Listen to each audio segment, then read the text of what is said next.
Welcome back to Primetime Sports Sunday.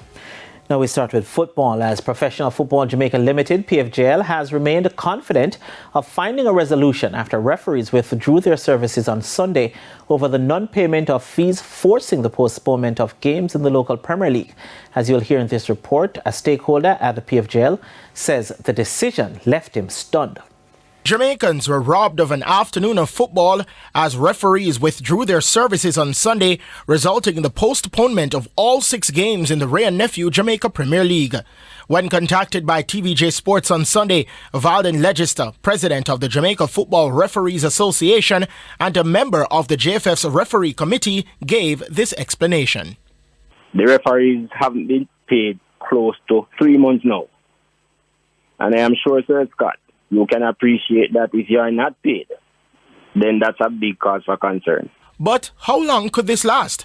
TVJ Sports understands that the midweek fixtures for Wednesday and Thursday, as well as matches next weekend, could go ahead, as Legister says that the officials are willing to be present at the games as long as they are compensated. My referees really want to service the games.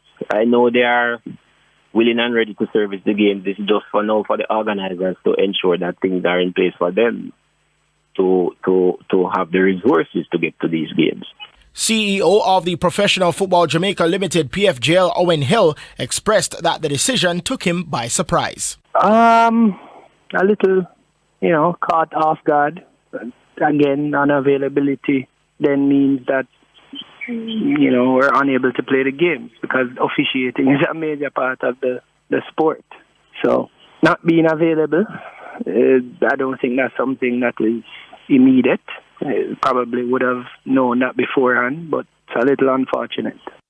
Hill adds that talks are being held to prevent any further fallout, which could result in serious implications.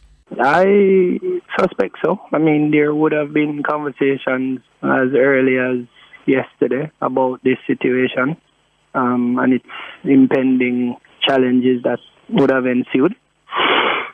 So I suspect as we go along, there's going to be more dialogue, or we hope that there's more dialogue so that we can find a resolution in the shortest possible time.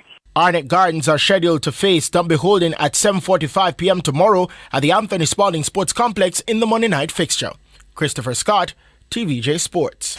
Thanks, Chris.